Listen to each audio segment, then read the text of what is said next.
You ever wonder what is the truth? Three things cannot be long hidden: the sun, the moon, and the truth. And the truth shall set you free!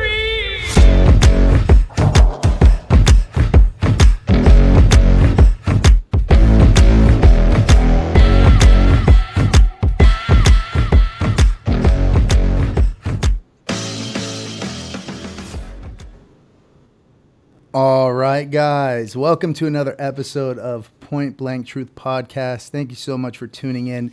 Today we have a special guest in the garage, Mr. Eric Stalter. Eric, how are you, sir? Thank you so much for joining us. Good, Danny. Thanks for having me. I appreciate it. Yeah, before we get into it, I saw your campaign ad, and I wanted to play that for the listeners. Okay. And then maybe we can talk about that a little bit if you don't mind. Yeah, whatever you want. Awesome. Guys, check this ad out real quick. I thought this was super cool. You don't really hear this from people running from politics, so check it out. Hi, I'm Eric Stalter, and I'm running for Riverside County Supervisor in District 5. I am not a career politician. I am a husband, a dad, a grandpa, and a longtime advocate for families who feel unheard and underserved by the very people and systems that were supposedly put in place for their welfare.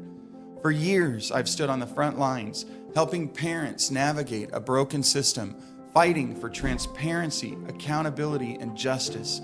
I've seen up close what happens when everyday people are left out of the conversation, and I'm here to change that, because Riverside County deserves more than just business as usual. We deserve representatives who show up to work, who listen and take action. This is not about left or right. It is about what's right. Safer communities, smarter spending, honest representation, and government accountability. A county government that puts its own citizens first and not special interests. I'm running because I believe in us, in our ability to build a future where families can thrive, small businesses can grow, and public systems that serve the people they were created for. So if you're tired of being ignored, if you've ever said someone should do something, I'm here to say I hear you, and I am that someone. I'm your Huckleberry, but we need your help. Visit the website, read the vision, ask questions, and join the movement. Because this campaign isn't just about getting me elected. It's about giving our community the voice it deserves. We are on a mission. My name is Eric Stalter, and I'm asking for your trust and your vote. Thank you. Mr. Stalter, you're our Huckleberry. I love that, man. I love that. Great movie. So, talk to us a little bit about it. You're running for Riverside County Supervisor, District 5, District correct? 5, yes. Okay. What areas does that cover, and what exactly does the county supervisor do? So that covers Calamasa, Banning, Beaumont, Cabazon, Hemet, San Jacinto, Moreno Valley, Nuevo, Reche Canyon, Cherry Valley. I'm forgetting a couple lakeside, things like that. So it's a huge area, over 500,000 people. You know, it's a lot of people. There's 290,000 voters in our district. So it's a big area. Mm-hmm. What does a supervisor do? They appropriate funds. They approve contracts. They oversee county programs, 47, 48 programs, on and on and on. So it's a big job. Yeah. It's a big job. Yeah, definitely. What was it? Have you ran for anything in the past before? Is this your first time campaigning? Yeah, this is my first time campaigning. I've not run for any office before. Yeah. We sat down on these microphones before, you and I. I want to say episode 31. Okay. I want to say that's what it was. It was at the Make California Great Again event that David Serpa ran. Yep. And you were our first interview. Knowing that I was going to have you on, I re-listened to it. Okay. We sat down. We only spoke for 14 minutes. And you spoke to me about the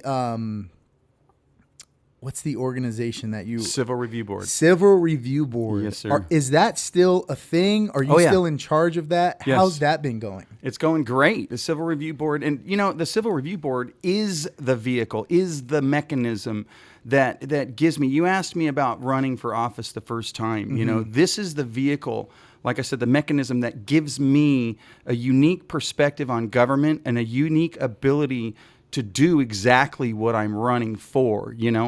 The Civil Review Board is an organization whose purpose is to hold elected officials accountable to the government or to the community that they were elected to serve, is to provide resources to the community, legislative resources. When we started the Civil Review Board, it was designed for any governing body. It was designed to mirror any governing body. But with the need, as you know, in the school systems today, we decided to focus directly on school systems.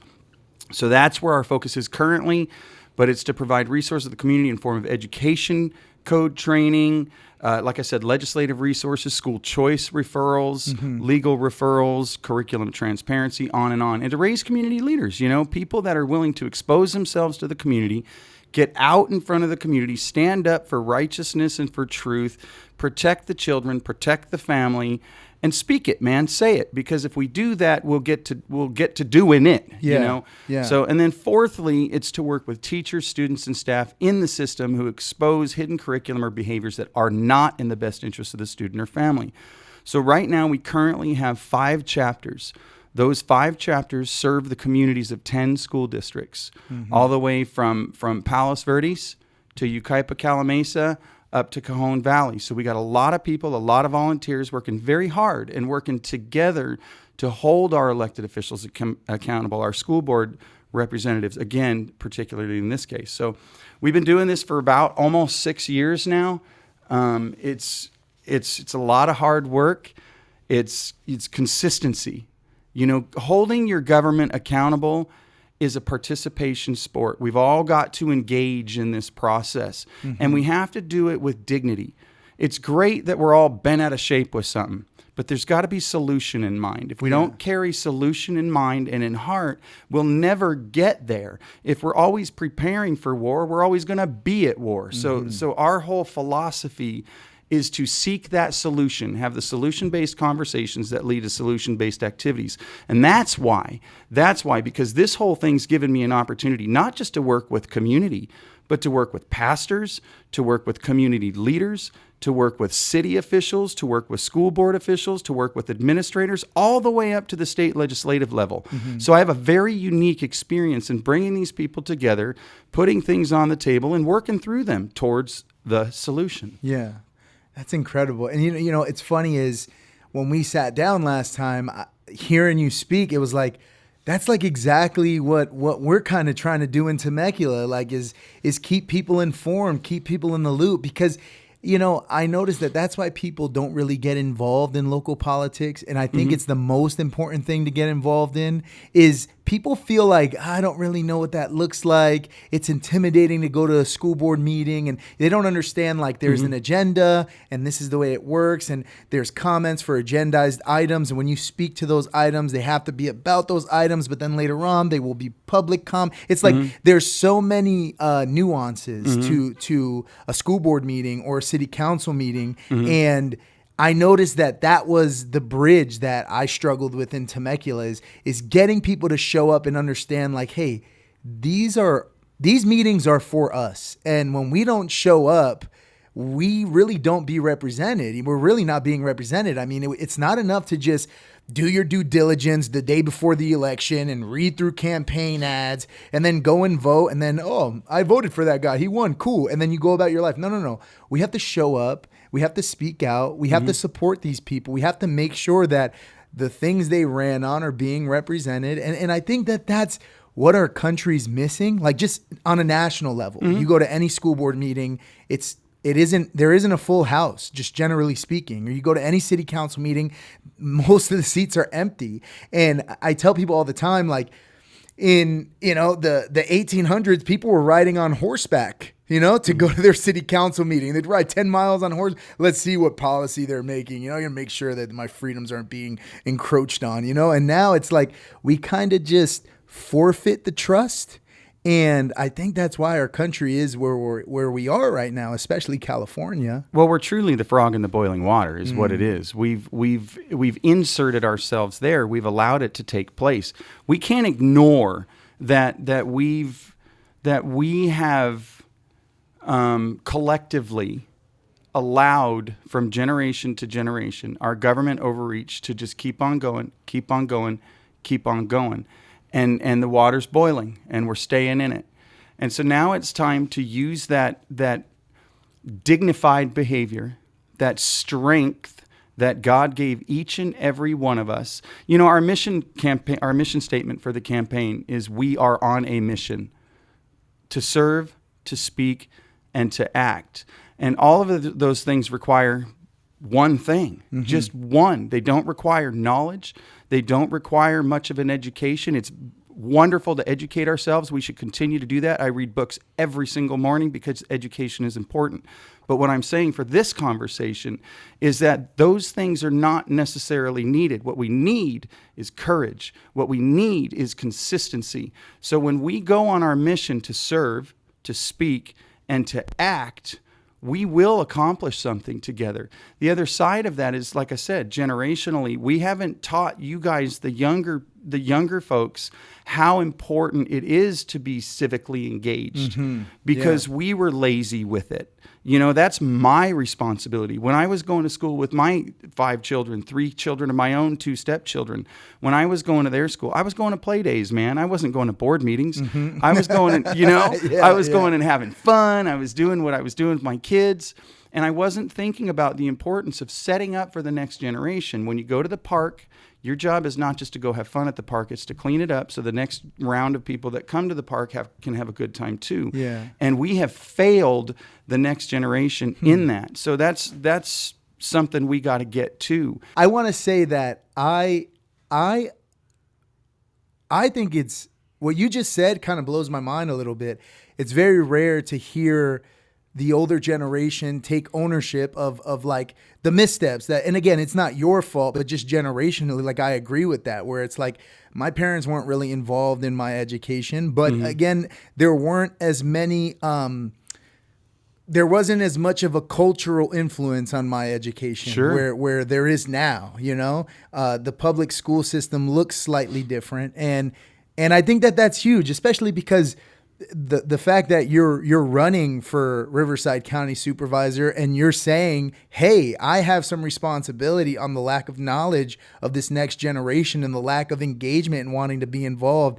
And also you're doing something about it because you started the CRB, or the CRB, right? Civil Review Board. You started the CRB and it's still up and running. I checked out the website a couple days ago and because I was curious. I'm like, man, this guy's got to be busy running a campaign. And then is he still doing the Civil Review Board? We are, and it's established. It's already in place once I'm elected to continue on. All of our leadership is in place. We're a 501c3 nonprofit.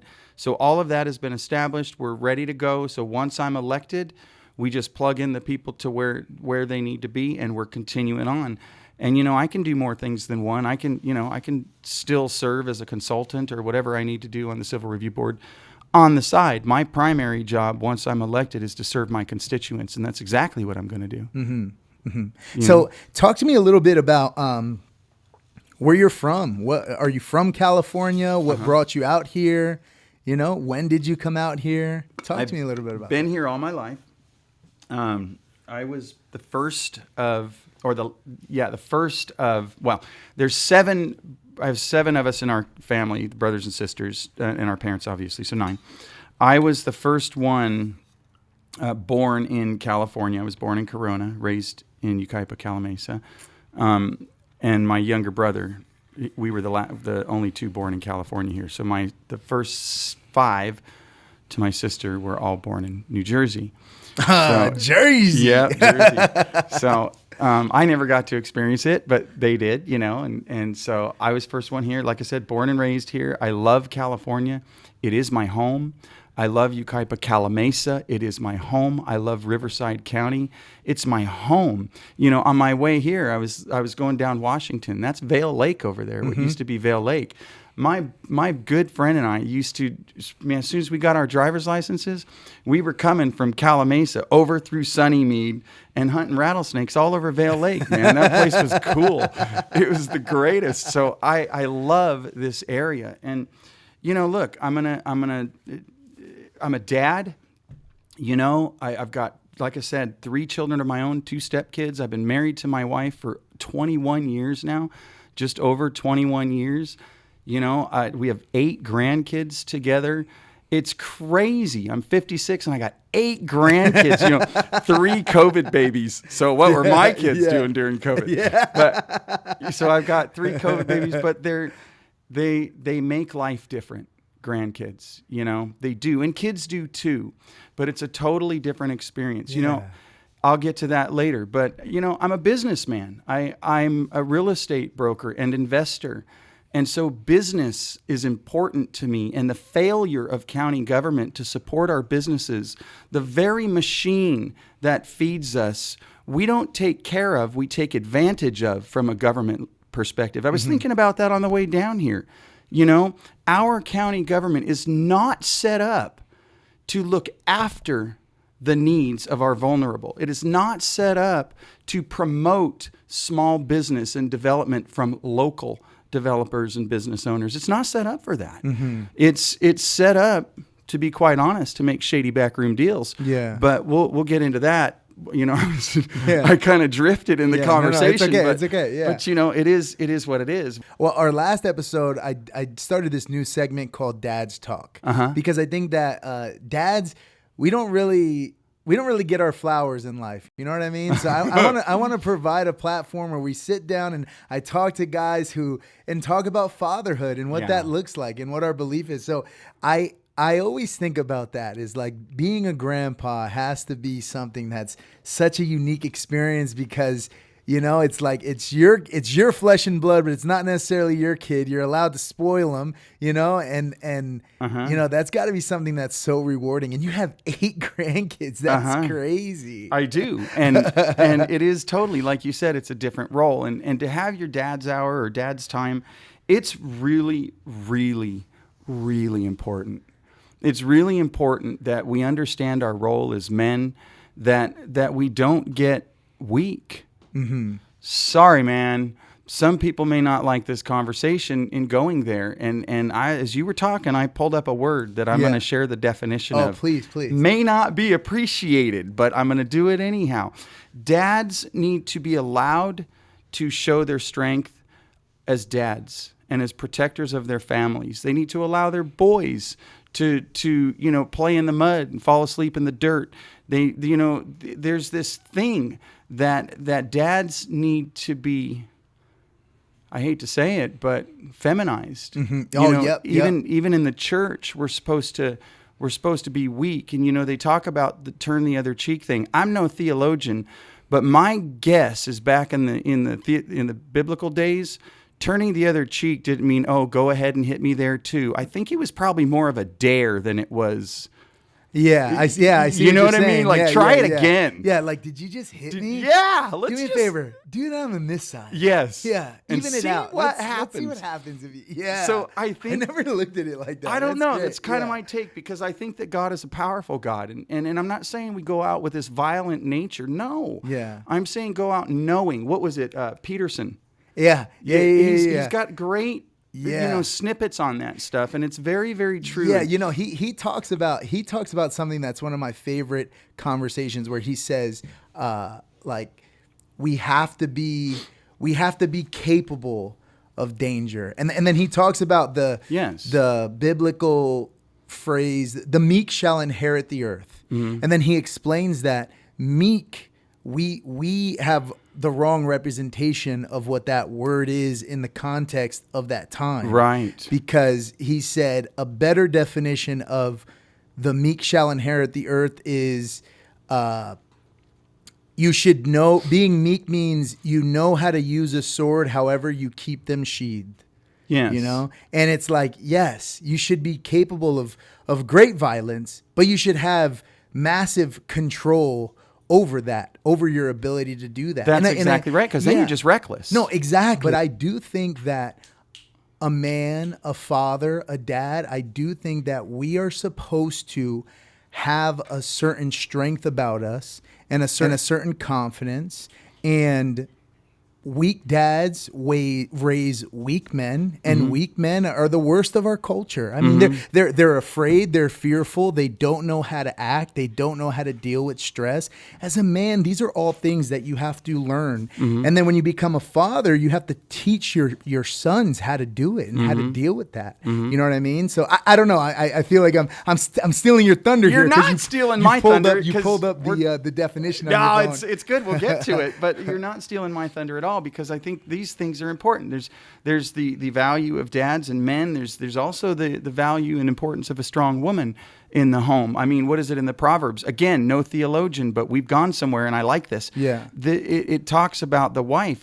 She considers a field and buys it. She plows it. She's just this, figure of strength. So there's all kinds of things that we forget, I think, in the structure of the family and what we're supposed to do. And I think back then it was probably a lot more difficult to live than it is now. So I want to share a word with you that I often share with. I'm running for office, and this is going to get me in trouble. Hey, I can clean it up later if you want. right. You just let me know. Don't worry about it. So there's a word that I share when I speak at men's groups, because I think this is important, and I think it applies to office. But again, we're dads having a conversation. This is the word pusillanimous. Pusillanimous.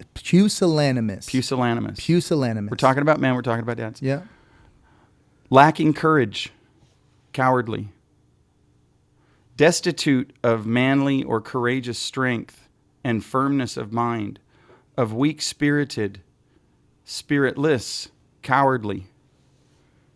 So you can imagine what that is the root word for, right. Pusillanimous. Yeah. And so I think it's important that as men we not be pusillanimous. Yeah.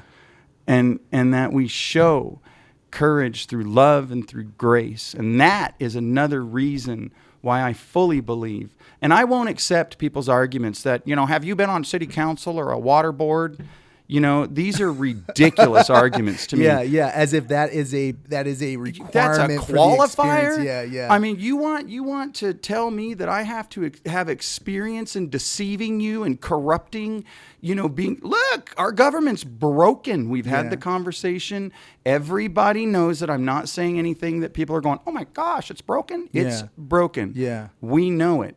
And it's broken because we cycle through the same people over and over and over again. And we cycle through their proteges over and over and over again. I don't care what party you're from. We cycle through the professional political class. And then we complain that somebody doesn't have experience on city council or water board. So what is it we want? Yeah. If we want change, if we want our government to serve us, then elect people who are going to change it and serve you. Right. Don't re-elect the same political class that's been giving us a snow job for how long now? We're in this position because we have allowed it. Yeah. We can't sit around and blame our politicians. We just have to replace them. Yeah. And my experience, my qualifications, they're there, man. I will argue that to me, it's a ridiculous argument to suggest that somebody ought to have that experience. Yeah. And if you look at the world that we're living in currently, it feels like we've elected a lot of pusillanimous men. It feels that way. It feels that way. And when we use that in the context of like being a dad, a lot of those men who are dads are dads in the term of being more like a sperm donor. We have a lot of people who become dads who don't step up to the plate, who don't raise their kids, who aren't engaged, who just don't care. And I don't know how many politicians are dads that don't care, but like as a man, I look at like the family and who you're raising and the people that you're bringing into the world. If you can't even do that right, how can you lead? How can you make policy? How can you represent the people. Well, okay. I hear what you're saying, but I will push back a little Yeah, bit. please. One is the school system. We've allowed the school system to do damage to our children by not staying engaged and involved. So they've kind of intercepted our kids. Even the dads and moms with the best of intentions have had their kids swallowed up by a corrupt system. And so I want to be careful there, because they have to have support. And there are a lot of well-intentioned politicians who are dads and love their children very much, and well-intentioned mothers who are politicians and love their children very much. I think the problem is their myopic nature, to be honest. To be honest, I hate that saying because it's like everything else I said was a lie. It's just a terrible habit to have, right? But we get myopic, right? We get into a system that offers power. It offers some, maybe a trip somewhere. It offers, some free dinners. It offers, and it's kind of like that old Simpsons cartoon years ago where Marge was like, working to make change, and then she got elected, and right after she got elected, she's wearing minks and jewelry, and she's standing by the lake in Springfield, and the sewage is dumping in, and she's making all kinds of excuses for it, and it's because she's bought and sold, man. And even our comedy writers in cartoons that are made for kids know that our politicians are being bought and sold. So let's change that. Yeah. Let's change that. Let's get men and women in those positions who are willing to act like men and women who can make a decision on the fly, on the spot, and serve their people, and not have to go to some system that they serve. Right. Yeah. And ask Special permission to interest do groups this. and I mean, they're all over the place. I mean, when you go to a county meeting or you go to any political event, there's a dance that's going on, and we can easily change those things. Yeah. I mean, when it comes to small business and development, we can change those things with reduced regulations right then and there. Yeah. Get rid of some of these regulations and policies that force people into, I want to build here, so hey, you got to pay this guy off, and he'll go change the zoning for you. Yeah. Whatever the case is. But Yeah. and then back to the dad things, right? You got dads serving on county government. If they're dads, why aren't they stepping up and talking about what's going on in the foster system, dude? In the county foster system, which has been a nightmare for how many years? Pick a number. I mean, Riverside County bought Harmony Haven, and that place is just nothing but problem after problem after problem after. Yeah, I'm not familiar with this at all. It's a mess. The foster system in Riverside County is a mess. Wow. And how many going back to the elected professional class politician, how many of them are going to tell you that the foster system's a mess? How many of them are going to tell you that the vulnerable aren't being serviced? How many of them are going to tell you that there's kids staying in hotels in Palm Springs because they don't have the room for them, or in offices at the county buildings? How many of them are going to tell you that those kids weren't supervised properly, so one of them set a fire in a hotel room? How many of them are going to tell you that they then moved those kids to another hotel room next door where they got popped for stealing stuff out of the gift store? How many of them are going to tell you that the credit card that was used to put those kids there, and this isn't a one-time situation, how many of them are going to tell you that it was a county employee's credit card, not a county credit card?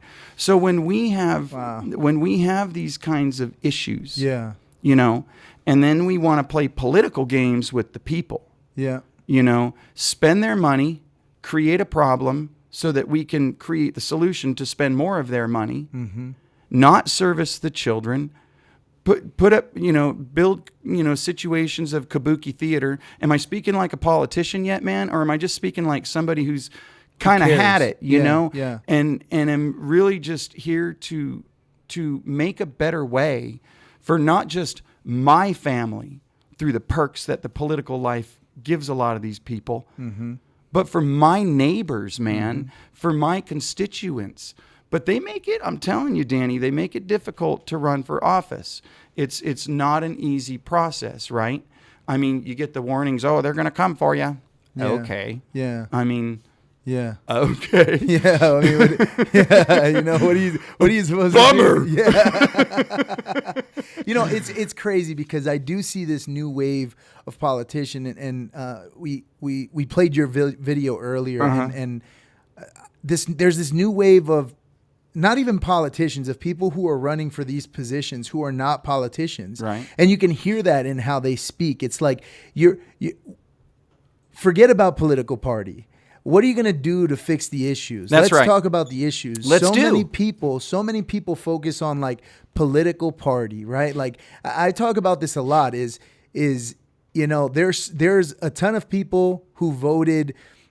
I mean, how far back do you want to go? When Trump first ran, people voted for Trump because they didn't want Hillary. You know, people voted for Biden because they didn't want Trump. And then there was a bunch of people who voted for Trump because they didn't want Kamala. It's like we have people who are voting based on who they don't want. And it's because these politicians get into these political jargoned topics. And it's like, man, just tell me what the issues are that you see and what you plan on doing to fix them. And I see a lot of people who are campaigning right now where you watch their campaign ads, you do your research, you have no idea what side of the political aisle they stand. And it's just like, it's impossible to not like these people. It's impossible to look at them and think like, man, these people really just want to represent their constituents and they want to do right by who's putting them in the seat. Hey, man, the greatest compliments I've ever had is being called a right-wing extremist and a libtard. It's like, hey, this is wonderful. You know, just so people know, if you want to know, if you care, I'm a registered Republican. But, you know, that's not what drives me. You know, what drives me is the need to fix what's wrong in our communities. And, you know, you talked about Trump, you talked about the political thing. We have been, and I think it's very important for people to understand this, both sides, Republicans, Democrats, libertarians, whatever party you come from the same world I come from. You believe the same things I believe. You want your kids protected. You want your property protected. You want to be able to... We all shop at Costco, dude. How can we go to Costco and not have problems with each other, but then go home and start clicking away at the keyboard and saying, you know, something's wrong with that guy? How can we do that? We've got to knock that crap off. Yeah. And what's happening is we have a government and media system that is dividing us on purpose. They love the fact that we're knocking heads with each other and not solving problems. You know, there's a saying I shared with a friend of mine the other day, a mutual friend, and I told him, if you agree with somebody 100% of the time, you're being manipulated. Yeah. And if you disagree with somebody 100% of the time, you're being manipulated. It's time to quit listening to the pundits. It's time to quit listening to the people on the media who are giving us a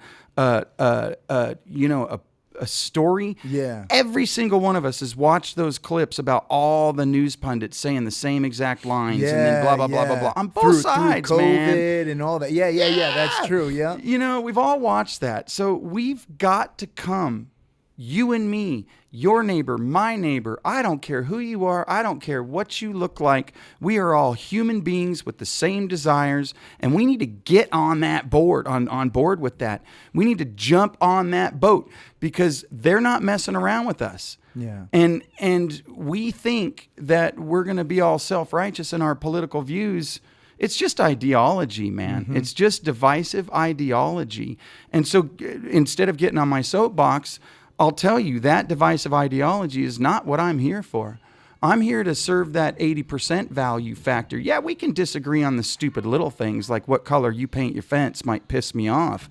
But who really cares at the end of the day? Yeah. You know, let's be good neighbors to each other. And if your kid runs out into the street, I'm going to make sure they don't get hit by a car. I don't care what color your fence is. Yeah. But it's that kind of mentality that we let the system divide us. Right. And then we start saying stupid things like, oh, well, you haven't had, experience on city council. Well, no kidding. You don't want me to have experience on city council. You want me to actually go into government knowing that I'm going to stand for my people, my neighbor. Yeah. You know, that's what you need to know. You need to know I'm capable of it, and I am. The proof is in the pudding. You need to know I'm willing to do it, and I am. The proof is in the pudding. Yeah. You know, so let's quit with this political class, professional political class nonsense, and start looking at the people. Yeah. And start determining whether somebody is capable of serving us. We're all capable of thinking. Yeah. You know, Yeah. I don't need the Republican Party, even though I'm a registered Republican. I don't need the Republican Party telling me who to vote for. Yeah. I can figure that myself. Totally. Totally. You know? Yeah. So- Yeah. And I really appreciate how, number one, you're clearly very genuine and you're very passionate about this. It's very clear that you love your community and you want to represent the people who are around you. And I think that that's the most important thing.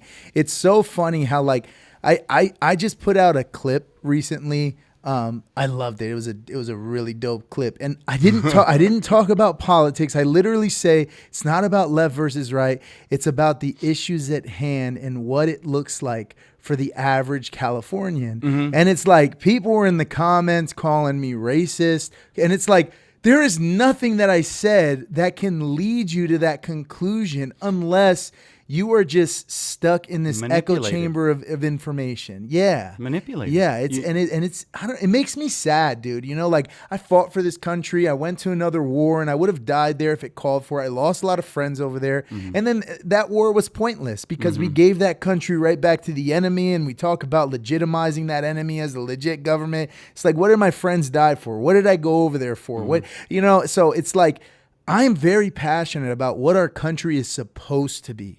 I don't pull any punches about the ugliness of our country and the history of our country. Sure. And how We have weird to it's been. acknowledge that. Yeah, we 100%.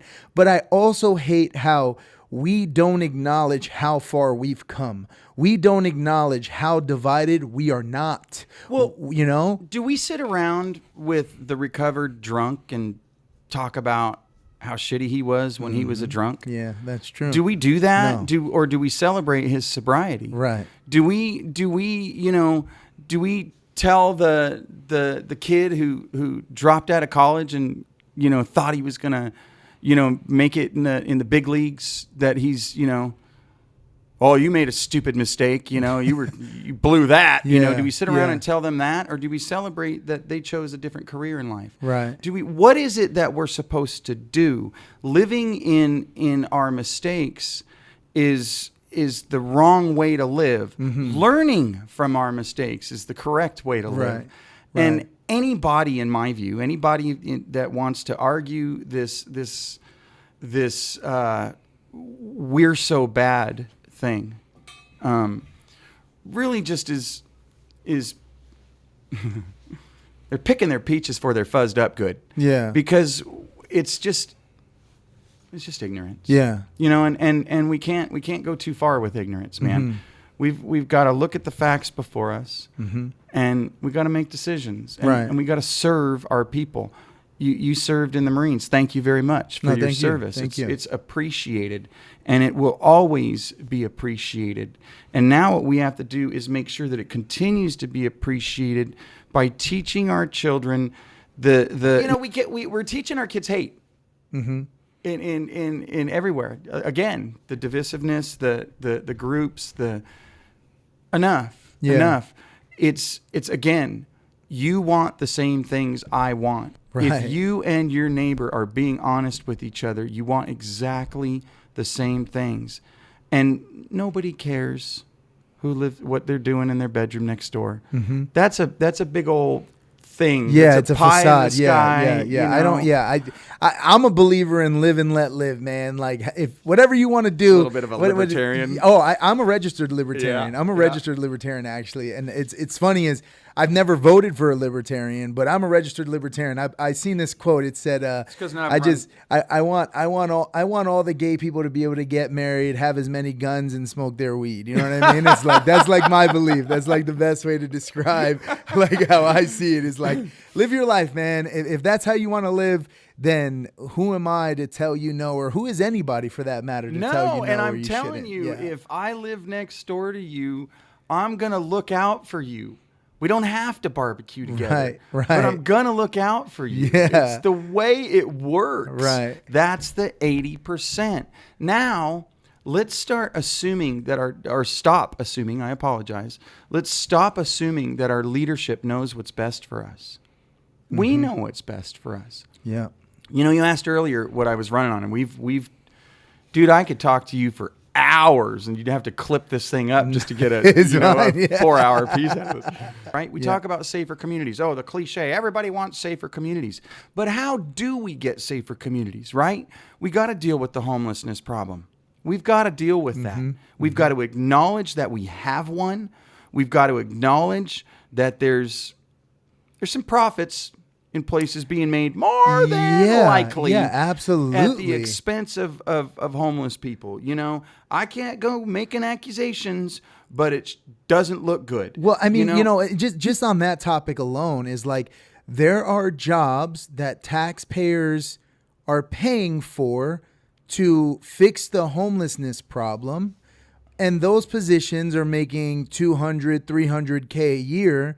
And if they actually did their job, then that income goes away for them. So there's actually no incentive for those people in those seats to do their job to the best of their ability. And I'm not attacking anybody, but it takes somebody with a massively high moral and ethical belief to do what needs to be done, because they are basically getting rid of their income that they have right now. Like that's like one of the big problems that we don't address and we don't talk about. We've got to address it. We've got to address it. It is not compassionate to let homeless people wander around and poop on people's porches. Right. It's not compassionate.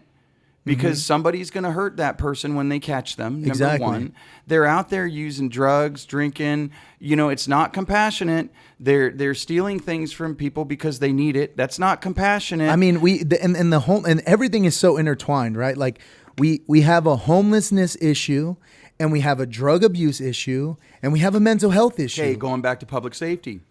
Fentanyl problem, drug abuse, drug addiction. Where does that stuff come from? Family breakdown. We've got family breakdown. Family breakdown causes people to be lost and go places and do drugs and become homeless.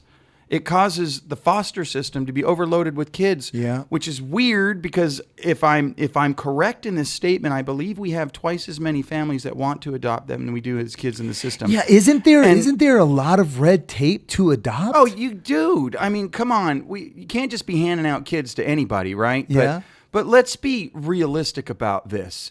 We don't need to be bringing these kids into the system that doesn't even take care of them. Right. In fact, it does just the opposite. It does just the opposite. You know, and not putting them in loving homes. And we'll do that. How much time are we? No, it's okay. Well, we got about another 20 minutes or so. Okay. Probably. So that's some of the issues in safer communities. We've got to deal with those. You know, everybody wants to say, we need police, we need this, we need that. No, man, we got to deal with the core problems. Yeah. You know, we got 4,000 homeless people in Riverside County. Is it that many? Yeah. What are we doing with them? We're spending a whole boatload of money. Yeah. Where's the money going? Yeah. What's the outcome? Yeah. What are the results? And what's the thing is like there's also no transparency with the taxpayer as to like what is the plan? What is the plan, right? Like I should be able to go to a website and see like this is how much money is being spent, and what's being spent on is this plan. Step 1, phase 1, phase 2. I'm in construction. Everything that in construction, there's phases. You can see it. Right. You know, you can see it. It's rough grading, then underground, sewer. You know what I mean? It's like, right. So like, there's no transparency there. You know what I mean? Like, well, how do we, how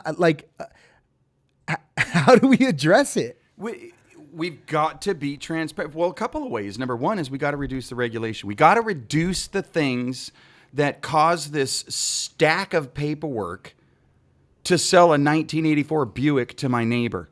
You know, we've got to, know, that you cannot have transparency when you've got the government doing everything, when you've got the government with their fingers in everything. You Yeah, can't well, have everybody needs transparency. a slice of the pie. Yeah, they It's don't like need this. anything from me. Yeah. You know, look at we could take other counties and states and in other states, I mean, and these people are charged way less than we are. I just talked to my buddy from Arkansas. I know we go in circles, dude. No, it's okay. It's all right. I just talked to my buddy who moved to Arkansas. I think he paid $40 or something like that, crazy, for his registration. Walked in, walked out 20 minutes later with a smile on his face. He was treated well, you know. And Had listen, enough money for lunch. that's another problem we got to talk about, right? Everybody talks about, oh, the government employees are so mean, so rude. We can't blame them. Mm-hmm. We can't blame the employees. A happy employee makes a happy customer. Mm-hmm. So let's make our employees happy. Yeah. You know, let's go into the county and let's say, hey, listen, hey, Mr. Administrator that's been flopped from position to position because you can't quite get it right and you're making, you know, hundreds of thousands of dollars. You know what? Your performance kind of sucks. You're going to have to go, you know, and improve those programs. Obviously, there's better ways to improve programs. Yeah. There's investigations, there's research, there's all kinds of things you need to do, right? There's auditing processes. I'm not talking about going out and just chopping things off. Yeah. But we can't be blaming county employees. Yeah, we have it's to funny. be blaming county leadership. It's funny. Like if you go, like, I've been to the EDD office. It sucks. I've been to Yeah. the DMV. It sucks. It sucks for the But employees, yeah, too. Yeah, I think about that as like, yeah, I just have to come here a couple times a year. They gotta go every day. In line around the corner. Yes, you know? and be treated Man, poorly, yeah. be yelled at, you know. It's not their fault. You didn't read the website. You don't have 3 sources of identification or whatever the hell they require. Yeah, We've got a real system of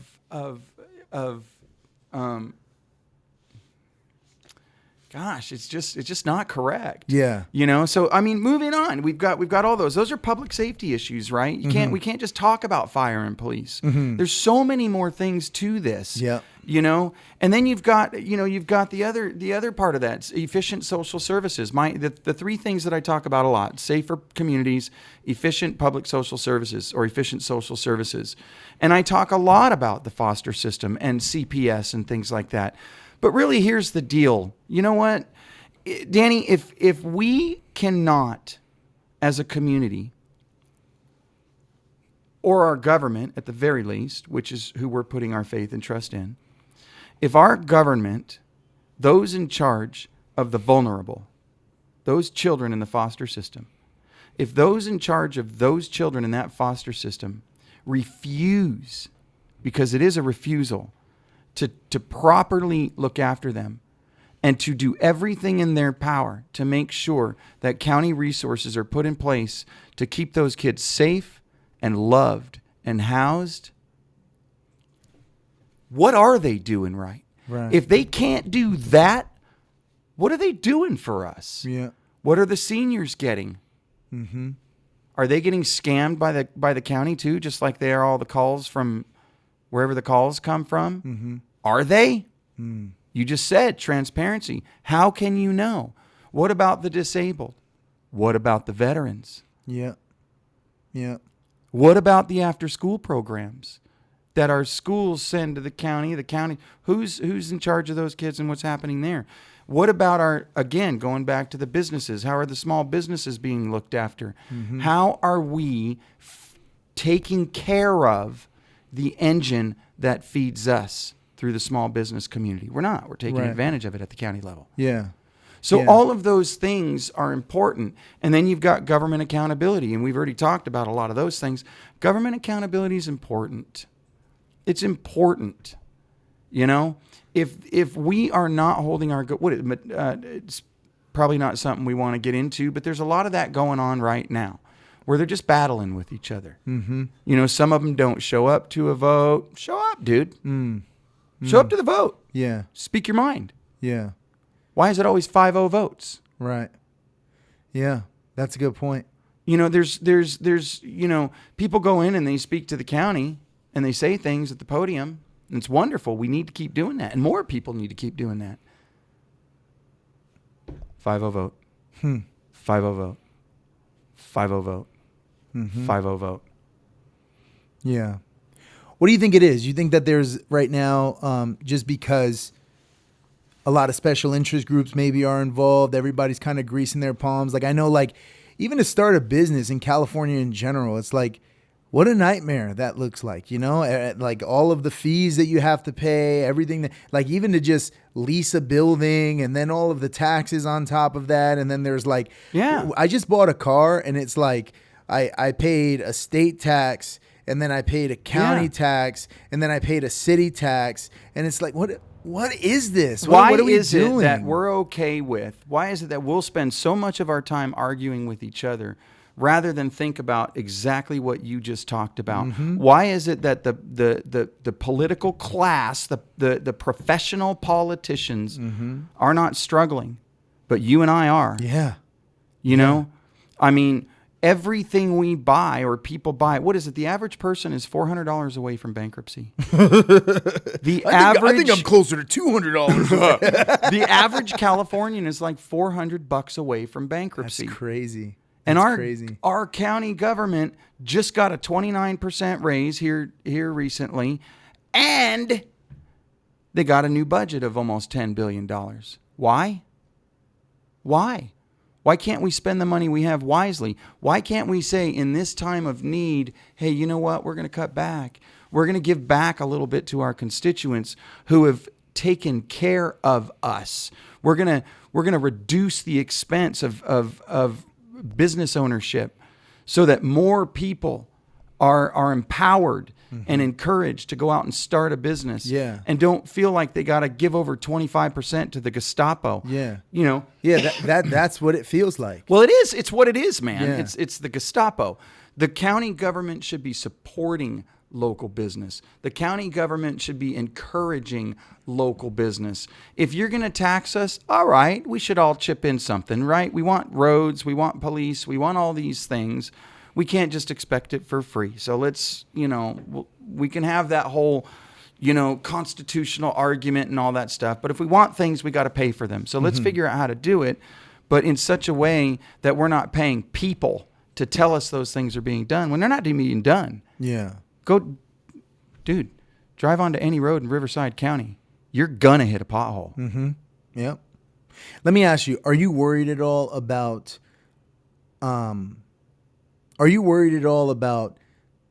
getting elected, getting the position, and then realizing that the problems are much deeper rooted than you originally thought? No. I already know they're much deeper rooted. Okay. Yeah, we're talking about government. Yeah. Well, and here's the thing is, I had a local politician on that I really supported, and then he got elected, and then when he got in the seat, he moved differently, and I don't think he's necessarily, I'm not trying to say that he's corrupt or anything, but I think that he became privy to the backroom conversations, the reality of the situation that is regularly hidden from the public. It's like you become a part of the broken machine, and you don't want to skyline yourself as like, oh, well, now I'm part of the broken machine. I think that there's a lot of, and maybe there's a little bit of ego involved in that. And I'm sure. And I don't know. And I think that is the fear with the everyday voter of electing somebody who is just one of us. You're one of us. You're going to go up there and stand on business. But I'm just interested to hear your perspective of that, of like, do you ever consider that? It's like when you get the position, maybe it's worse than you thought. And how would you address that? No, I don't. Okay. Again, I know that it is bad. I know that we have a failed government and that it runs deep. I know that. You know that. Yeah. Most people know that. There's a video out, and if you ever, every now and then you go into a social media foray, right? And these reels come up. And I always tell people, Danny, I tell people, and maybe it's a mistake in politics, but I really don't care because it's the truth. It's the truth. Yeah. Every single human being including yourself, is corruptible. Yeah. Every we all have one a of price. us. We all have a price. Yes. Yeah. And we have to determine within ourselves that we're not going to allow that to happen. I'm a married man. I've been married 21 years. I love my wife.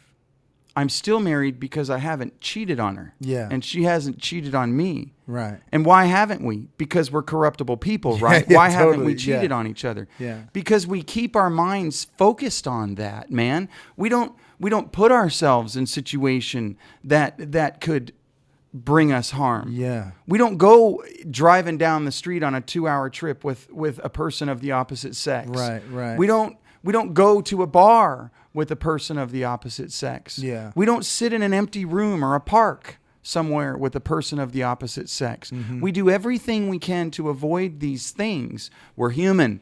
You know, when somebody says, "Nah, I'm good." Okay, watch that one, because you know what? I'm telling you now, there's a video, like I was telling you, of this young lady, and she's standing on the beach. She's got this big beach hat on, and she's a very pretty young lady. And her husband says to her, "Hey, babe, could you cheat on me?" And she said, "Yeah, totally." And he said, "Well, why don't you?"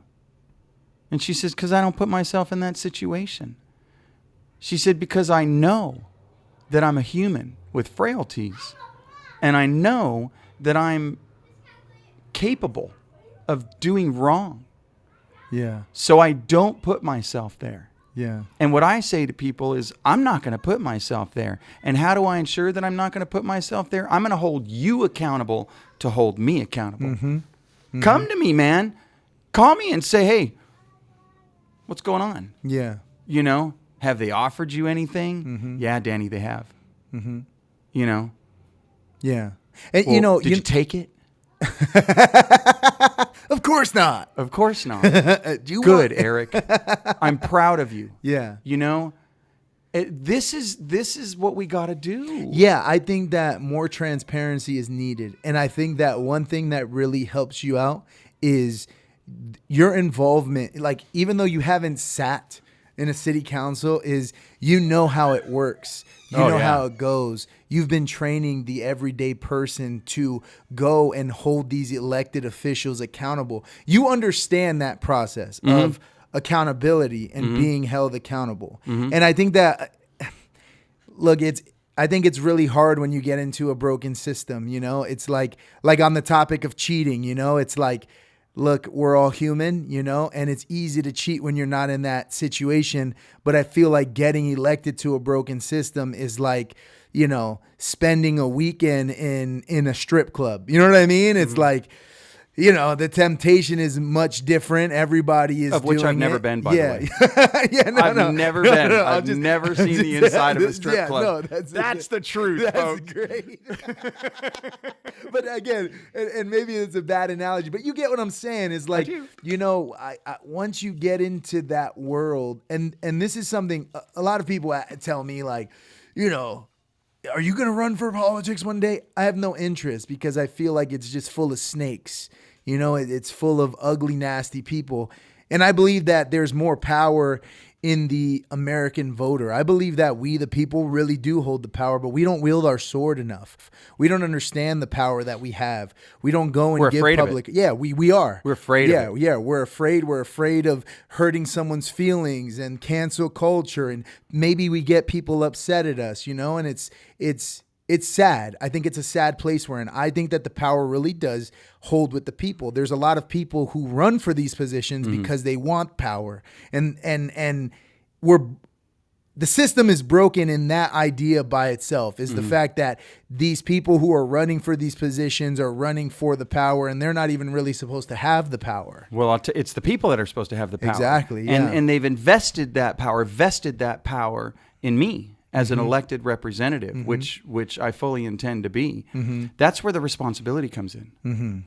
That's exactly, and to your point with the voters in charge, but we got to have good people to vote for. Yeah. We got to have strong people to vote for. This is an inside-outside thing.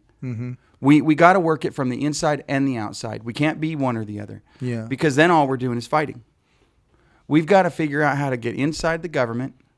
We got to figure out how to change people's minds. And we got to figure out how to work from the inside and the outside to collaboratively bring that Yeah. effort and that energy together.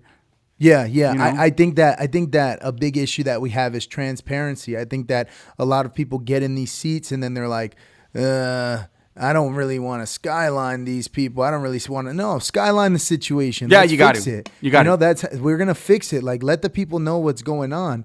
And there's a lot of, like you were talking about. Like I've been involved in this political world on the local level for like, I don't know, like 3 years now. And I see it. It's like, there's a lot of backroom conversations that happen that can't go public, that where there's legally binding things that can't be publicly discussed. And, it's like, yeah, I mean, I have to put a lot of trust in these people who I already am iffy about, and I don't like the way I see them moving on the dais, or I see the way things are going on, So I think that that's a big part of it, right? Is what you said, is like, we're infiltrating this system, everyday people infiltrating this system, and then providing the transparency back to the people. Yeah, man. I have a question for you. Yeah. Whose sword did David use to chop off Goliath's head? I have no idea. He used Goliath's sword. Really? Yeah, dude.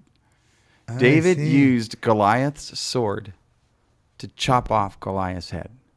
I didn't know that. Yeah, he used the weapon of the enemy to take off his own head. And sometimes we have to use the weapon of the enemy to destroy the enemy. Yeah.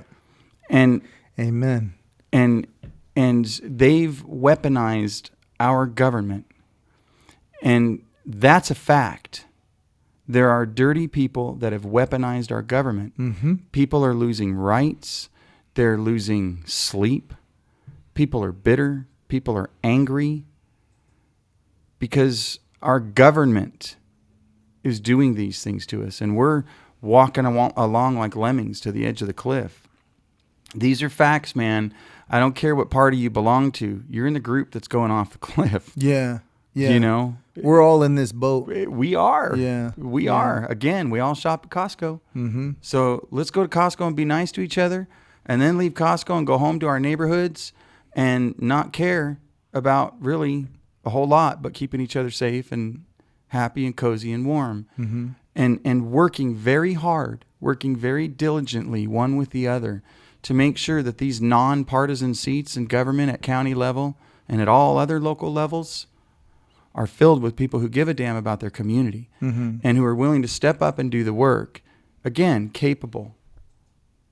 A politician, a career politician, a professional politician is not guaranteed to do the right thing for you. We're coming full circle. Mm-hmm. We're in this boat because we've trusted those for too long. Mm-hmm. And now it's about educating ourselves. It's about getting into the government that we should have been learning about in school, Mm-hmm. by the way. Yeah. You want people to get into government? Don't send them to city council. Teach them in school what government's all about. Right. So they can get into government from graduating high school and college. Mm-hmm. So they can engage in good governance. So they do know what a republic means and not a democracy. Mm-hmm. Well, they need to know what a democracy means too, but Yeah. you know my point. Yeah. We live in a republic, not a democracy. Yeah. Absolutely. But anyhow, getting back, we need to fix our county. And that's exactly what I'm here to do. You'll have the transparency. You'll have the truth. I'm one of 5. Yep. So I can't do it all, right? Right. I can't. And even if I was one, I still have to, you got to have a smart staff. Mm-hmm. You got to have good people around you. Yeah. You got to have knowledge. I'm not Superman. I don't Yeah. know every damn thing. Mm-hmm. So I'm going to hire good, intelligent, smart, caring people to serve their community. Mm-hmm. And the things that my peers on the board refuse to work with me on or want to quiet me on, I got a bullhorn, man. Yeah. I got lots of them. I got one sitting right across the table Yeah. from me. Yeah. I will use that, Mm-hmm. Amen. That's what we're here for anyways. So let's save our county, dude. That's really all it boils down to. You're looking at the guy who's willing to do the hard work to put this county back on track because it needs to be. Mm-hmm. So I love it. All right, man. we'll end on that, Eric. All right. Thank you so much for coming on. I really appreciate it. Any last words, man, before we roll out? Where can people follow you at? What's your website? Put that out there for us. I appreciate that. Stalterforsupervisor.com. Stalter, the number 4, supervisor.com is the website. Please, we are a grassroots organization. We're getting such great help. I have been told more than once that and by one gentleman in particular, an elderly man who's been involved in campaigns for years, and he said we have the most professional and most dedicated and most active staff he has ever seen in a campaign.